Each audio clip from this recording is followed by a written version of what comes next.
అందరికీ నమస్కారం అండి. నేను గరం మసాలా అనేది ప్రిపేర్ చేస్తున్నాను. ఇది జాజికాయ అండి. జాజికాయ పట్ట అనేది చాలా పెద్దవిగా ఉన్నాయి కదా, అనాస పువ్వు ఇవి. వాటిని దంచుకున్నానండి. దంచుకున్న తర్వాత మిక్సీ గిన్నెలో వేసుకుంటున్నాను. మిక్సీ గిన్నె పాడైపోద్ది కాబట్టి. ఇది జాజికాయ. జాపత్రి ఉంటే జాపత్రి కూడా వేసుకోండి. అది పట్ట, ఇది అనాస పువ్వు, అలాగే లవంగాలు. ఇది పెద్ద ఏలక్కాయ అండి. ఇది పెద్ద ఏలక్కాయ. చిన్న ఏలక్కాయలు కూడా వేసుకున్నాను నేను. మిరియాలు కూడా వేసుకున్నాను. పట్టా కూడా వేసుకున్నాను. లవంగాలు వేసుకున్నాను. బిర్యానీ ఆకులు కూడా వేసుకున్నానండి. మీ దగ్గర ఏవైతే బిర్యానీ స్పైసెస్ ఏవైతే ఉంటాయో అన్నీ కూడా వేసుకోండి. టేస్ట్ అనేది చాలా బాగుంటుంది.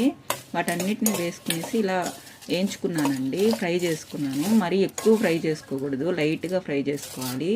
దీంట్లో నేను ధనియాలు వేసుకున్నాను. జీలకర్ర కావాలంటే జీలకర్ర కూడా వేసుకోవచ్చండి. ఫస్ట్ నేను ధనియాల పొడి అనేది వేసుకుంటున్నానండి.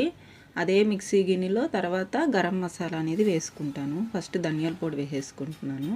ధనియాలు అనేది నేను వేయించుకోలేదండి, ఫ్రై చేయలేదు, అట్లాగే మిక్సీ కొట్టేశాను. మిక్సీ కొట్టేసి ధనియాల పొడి అనేది జార్లో స్టోర్ చేసుకున్నానండి.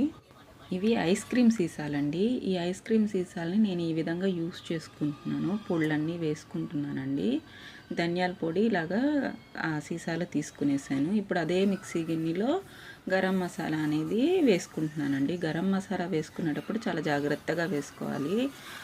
ఆన్ చేస్తూ ఆఫ్ చేస్తూ, ఆన్ చేస్తూ ఆఫ్ చేస్తూ, అలాగా ఒక 3 టైమ్స్ అలాగా ఆన్ చేస్తూ లైట్గా ఆన్ చేయాలి, ఆఫ్ చేయాలి, అట్లా చేయాలండి. చేసిన తర్వాత అప్పుడు కంటిన్యూస్గా రన్నింగ్లో పెట్టుకోండి. లేకపోతే ఆ బ్లేడ్లు అనేవి పాడైపోతాయి, మిక్సీ జార్ బ్లేడ్లు.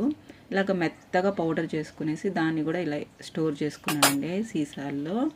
ఇవన్నీ కూడా ఐస్ క్రీమ్ సీసాలే అండి. నేను అన్నీ కూడా ఎత్తి పెట్టుకున్నాను, బాగున్నాయి కదా అని చెప్పేసి.